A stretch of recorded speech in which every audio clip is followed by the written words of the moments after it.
Bueno, y continuamos, y ya se lo decíamos al iniciar este noticiero. Hoy nos acompaña en el set Andreas Lenov, ministro de Ambiente y Recursos Naturales, con quien tenemos importantísimos temas que conversar esta noche.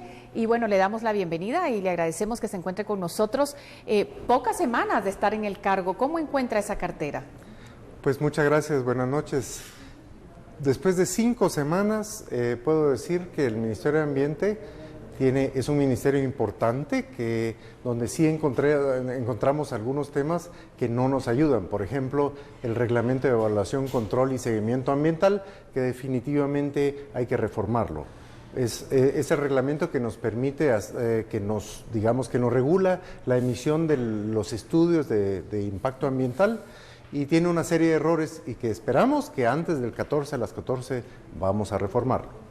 Vamos a hablar de eso precisamente y de mucho más, porque hay cosas importantes a las que están ustedes entrando, le diríamos, en Guatemala, y nos parece además que es importante. Tienen poco tiempo, pero esperamos que pueda llevarse a cabo. Vamos a hablar de eso. Antes voy a presentarle a nuestra audiencia esta nota donde hablamos precisamente de esto. Hoy se dio un pacto entre iniciativa privada, sociedad civil y gobierno para reducir la vulnerabilidad ante el cambio climático y la reforma para otorgar las licencias ambientales que pueda reducir la conflictividad social. Vamos a ver. Surge porque hay un gran reconocimiento compartido entre múltiples sectores de la sociedad de que hay nuestro país es muy vulnerable y tiene muchos temas ambientales que atender.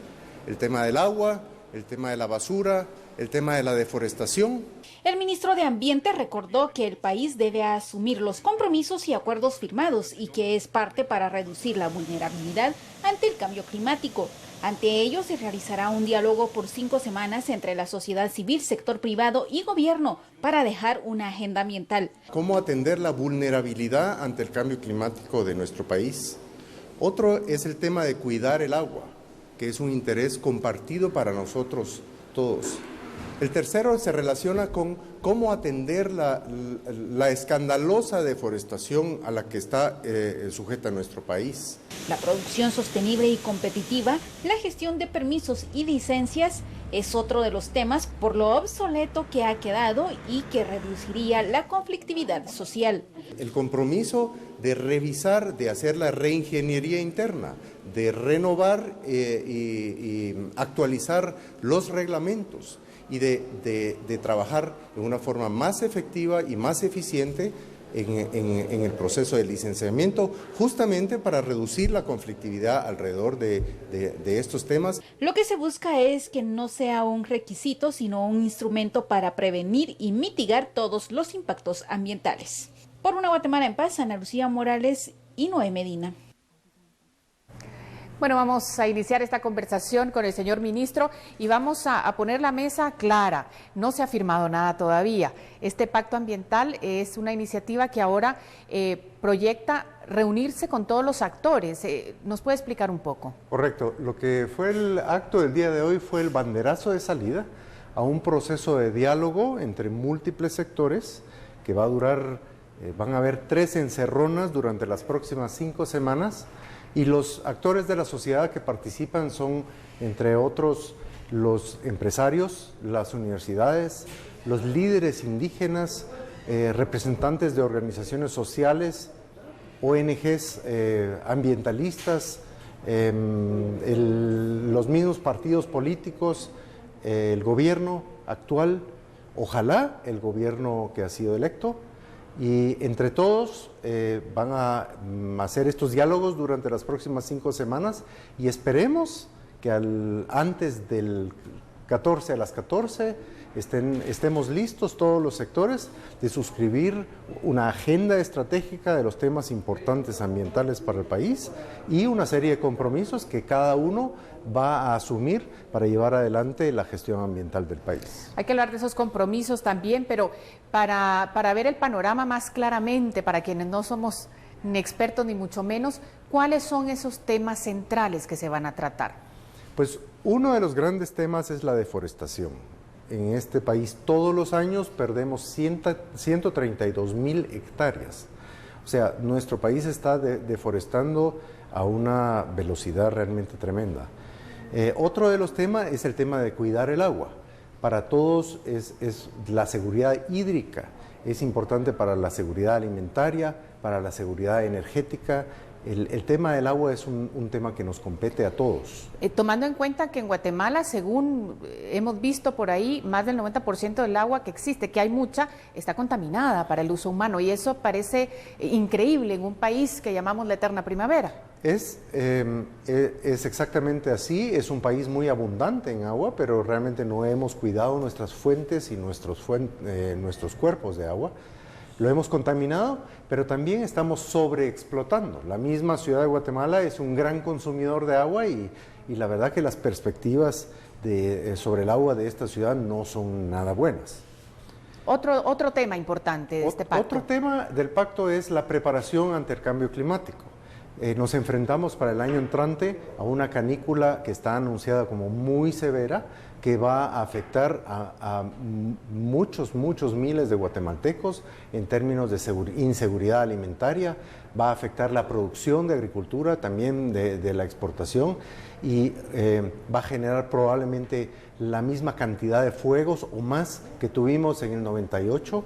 Entonces sí es un tema muy serio, un efecto que nos va a afectar a todos los guatemaltecos. Como afecta globalmente. Vamos con 3 temas importantes, vamos a regresar porque sé que existen más que van a ser tratados en esta mesa multisectorial de la que nos ha hablado, pero vamos a hacer una pequeña pausa y vamos a regresar, por supuesto, con más. Volvemos. Bueno, y muy oportuno ese pronóstico, porque precisamente es el clima el que cambia, varía en todo momento, ahora más con el tema del cambio climático que nos comentaba, es un punto importante en este pacto que esperamos sea firmado. Habían otros 3 puntos que quedaron pendientes. Uno de ellos es producir sosteniblemente y competitivamente. Eso significa que las empresas tengan altos estándares de producción que no agoten los recursos. El otro tema es limpiar el país de desechos sólidos y también de contaminación visual. O sea, en todas las esquinas de nuestro país nos encontramos con basura en las orillas de las áreas urbanas, y es una cuestión que hasta es indigna para nuestro país y nos compromete en nuestras posibilidades de turismo. Y por último, tenemos un tema de la modernización del sistema de licencias ambientales, que es un tema interno del Ministerio de Ambiente, una responsabilidad importante que creemos que en el momento de ser más ágil y más eficiente, ayudamos justamente a servir mejor al público y ayudar a la competitividad del país. Y pasa mucho el tema de las licencias y demás por todo eso que se genera a nivel de conflicto social. Y luego escuchamos nosotros grupos que se quejan, esta licencia no debió de haber sido otorgada por esta o esta razón. ¿Cómo encuentra eso usted en la cartera? ¿Sí hay algo que mejorar ahí o alguna situación anómala? Sí, definitivamente hay mucho que mejorar ahí. Para comenzar, el reglamento actual necesita ser reformado. No nos ayuda. Tiene una serie de errores y acabamos de iniciar el proceso de reforma que esperamos que el nuevo acuerdo gubernativo sea firmado antes del 14 a las 14. El segundo tema es que necesitamos hacer una reingeniería interna del ministerio para que los procesos sean mucho más ágiles, para que podamos servirle mejor al público.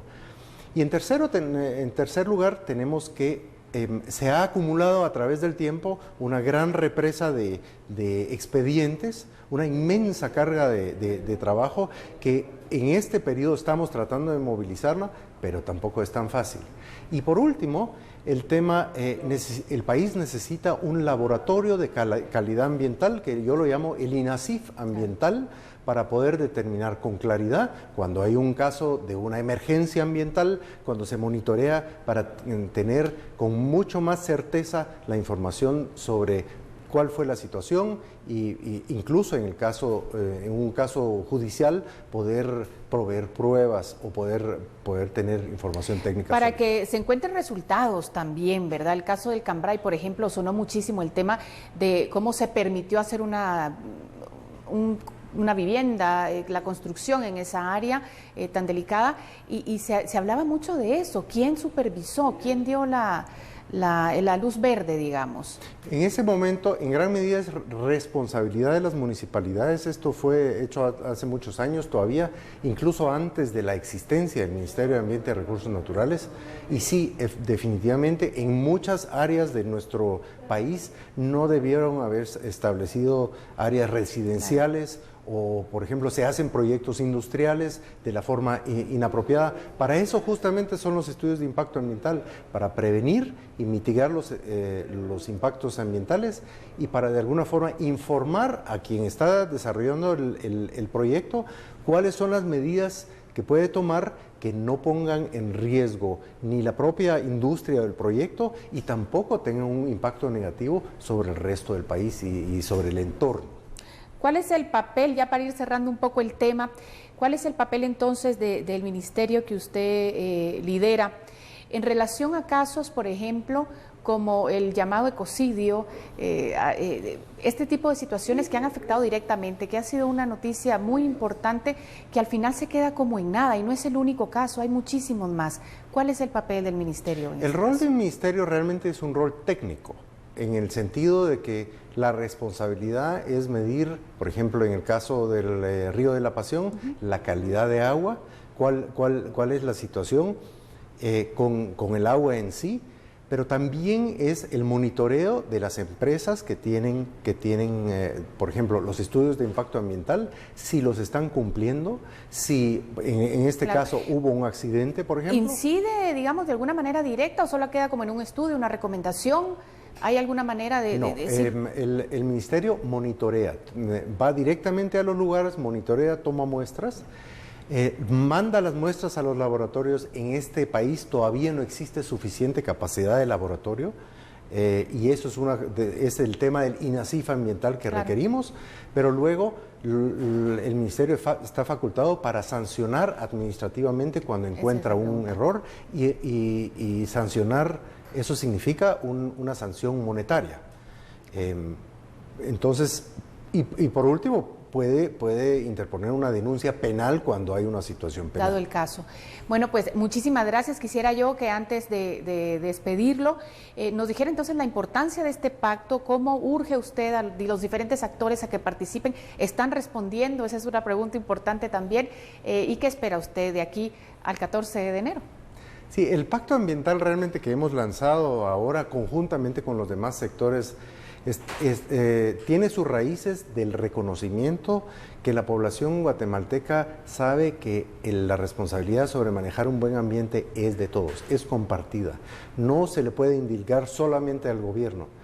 Y hay una gran disposición, lo vimos en el sector privado, en las comunidades indígenas, en la academia, de aportar a ello, porque necesitamos una visión compartida, necesitamos una agenda clara, una agenda estratégica, necesitamos que cada uno de los sectores asuma compromisos, porque es nuestra casa compartida. Nosotros lo que vemos ahora, este proceso de diálogo que va a ser de líderes representativos de todas estas comunidades, van a traer a la mesa sus acuerdos básicos. Nosotros tenemos confianza que lleguen a un entendido. Así como en la plaza vimos en todo este proceso último que los guatemaltecos fuimos capaces de superar nuestras diferencias por un bien mayor. El caso del medio ambiente es uno de estos elementos que se ve como un bien para todos. Y siendo nuestra casa, estando dependiendo, digamos, el futuro de nuestros hijos, la capacidad de vivir una vida sana, una Guatemala verde, limpia, competitiva y resiliente al cambio climático, eso inspira a todos. Y lo vimos el día de hoy, donde el mismo presidente de la República nos dijo unas palabras sumamente inspiradas. Y yo confío que el 14 de enero a más tardar tengamos este pacto suscrito. Esperamos que sea así, que participen todos los actores y que también, además de todos esos beneficios que ya son bastantes y serían maravillosos para el pueblo de Guatemala, el tema de la conflictividad social que pasa por hidroeléctricas, por minería y por tantas otras cosas que es de lo que hablamos todo el tiempo en estos noticieros, también se vea de alguna manera que merme esa situación, pues a favor, por supuesto, de los guatemaltecos, en base a un plan consensuado por todos. Muchísimas gracias, señor ministro, por estar con nosotros, por informarnos de la mejor manera sobre estas acciones que se están llevando. Sí se puede hacer algo, eso es lo que ellos esperan y nosotros, por supuesto, también. Por lo pronto vamos a hacer una pausa comercial, regresamos con más en